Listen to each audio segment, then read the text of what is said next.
Tommy Shelby is stone cold confident and seemingly fearless, so in this video we're going to break down what you can learn from him to be confident in those high pressure situations in your own life. Also, the original version of this video was banned by YouTube, which is why you might recognize this re-uploaded, updated version. Please don't ban us again, YouTube. Spoilers through Season 5 to follow. First off, perhaps the most noticeable thing about Tommy is that he rarely overreacts in situations of extreme pressure. Wait! You tell me when he is! Tommy's calm, non-reactive demeanor is extremely unsettling to his adversaries, but even more important, it's in this remaining calm that he's able to put into practice all of the other strategies that we're discussing in this video, so this piece is foundational. Now, Tommy wasn't born cool as a cucumber, none of us are.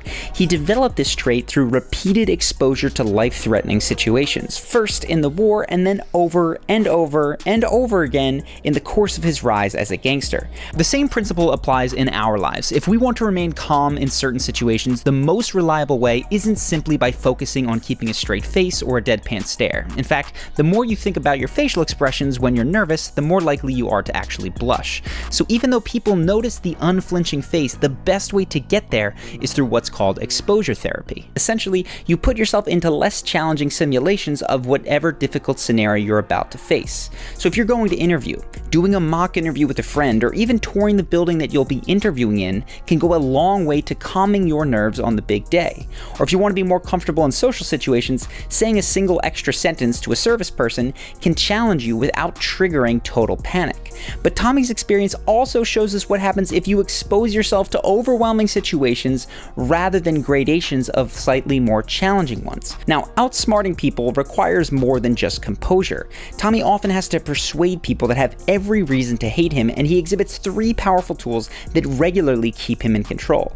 The first is his use of state-breaking questions. Watch. So the Oddfellows want you to know that any deviation from your instructions will have consequences. What's your dog's name?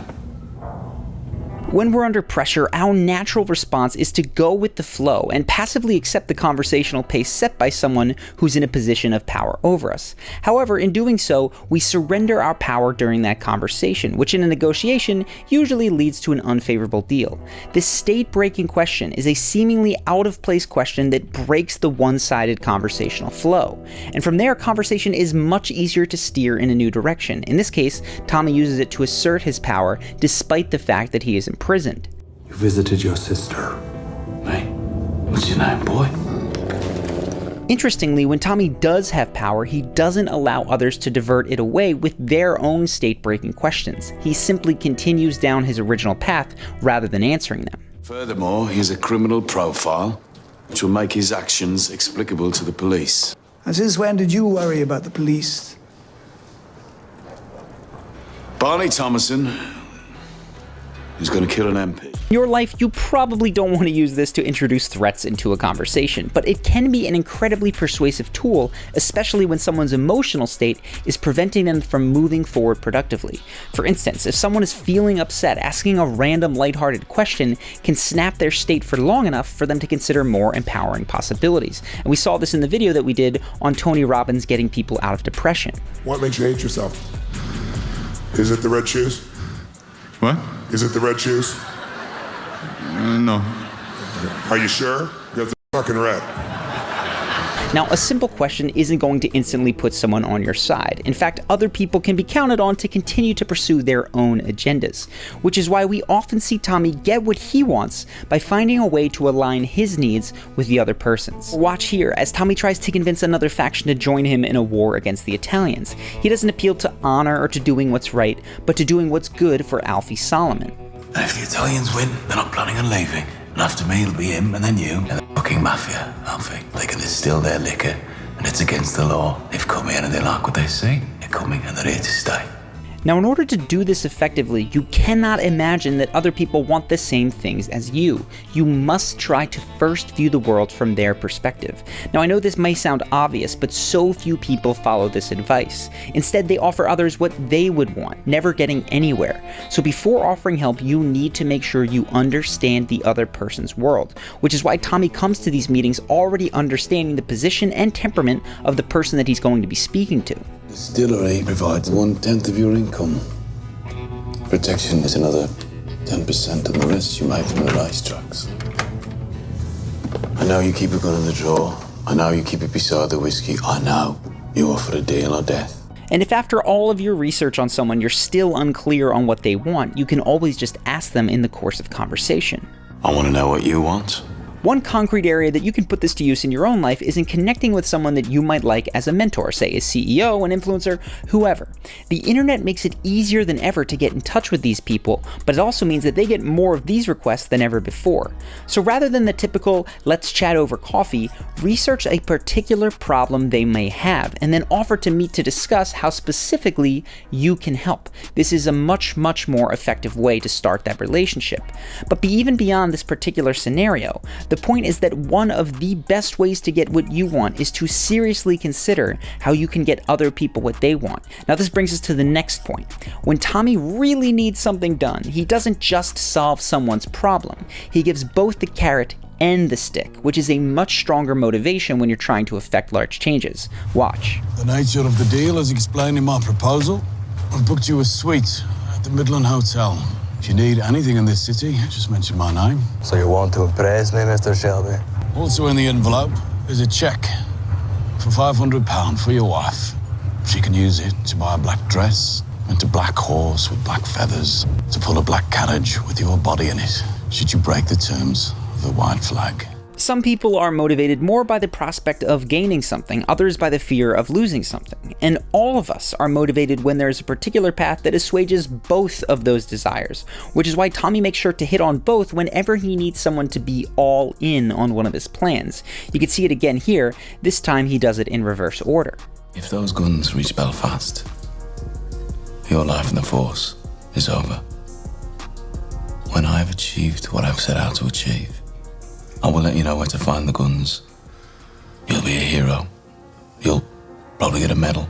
This is a far superior persuasive strategy than simply commanding or threatening people, and it's incredibly helpful when you're trying to inspire any group of people. So whether it's in school or work, when there's a team of people that you're trying to move towards a common goal, or if it's in business when you're trying to explain the value of a product that you're selling, don't just talk about what someone can gain if they follow your vision, but instead on what they might miss out if they don't.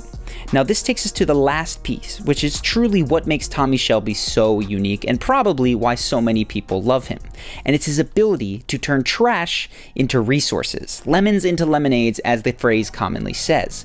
But I wouldn't actually use that phrase because it's most often used to describe making the best of a bad situation. In Tommy's case, he makes a bad situation better than if it had never happened in the first place. For example, when there's a failed assassination attempt on his brother's life, he doesn't just look at the bright side of things, that his brother is alive.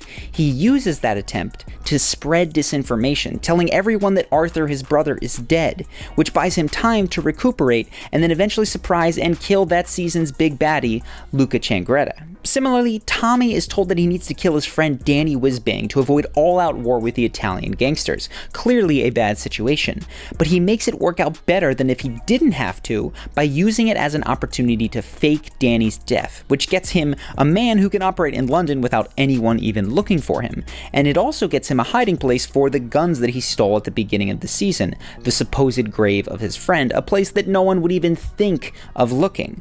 Now this might seem like it could only work in a scripted dramas, but this strategy of turning trash into resources is how some of the most elegant and brilliant solutions are created in the real world. The point is, the bad things in your life may only appear bad in a particular context. And if you can put those things into a completely new and different context, you can turn something that everyone else overlooked into a valuable resource. So an extremely powerful question to ask when you're frustrated or you wish a circumstance wasn't the case is, how can the thing that I least want become valuable towards another goal of mine? And if you're looking for more guidance on building social power quickly, you might like to check out our course, Charisma University. It is a step-by-step program for making huge strides in your confidence and charisma in less than 30 days, guaranteed. Over 15,000 viewers like you have joined, and here's what just a few of them have to say.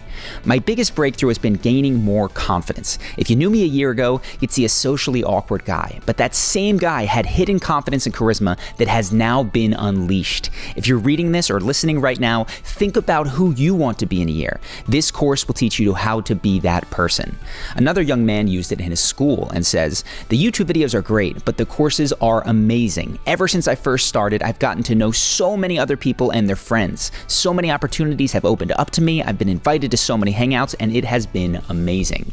And finally, your course has been life-changing to the point where I wake up in the mornings feeling like I've been transferred to a new person's body, the person I kept dreaming about becoming before I found Charisma on Command. It is incredible. I found myself and I found what makes me happy. And you can see more comments like those if you decide to join the course in the comments underneath the videos. If you do so, you have a full 60-day money-back guarantee for any reason, which means you have plenty of time to go through the course, get all the value, see a transformation in your life, and then decide if it was worth it. Otherwise, you can get a refund. So if you want to join, click the link on screen right now or in the description below. We've had thousands of people, men, women, introverts, extroverts, get a ton of value from this course, and I would love for you to do the same. I hope you decide to join. But either way, I hope that you've enjoyed this video, and I look forward to seeing you in the next one.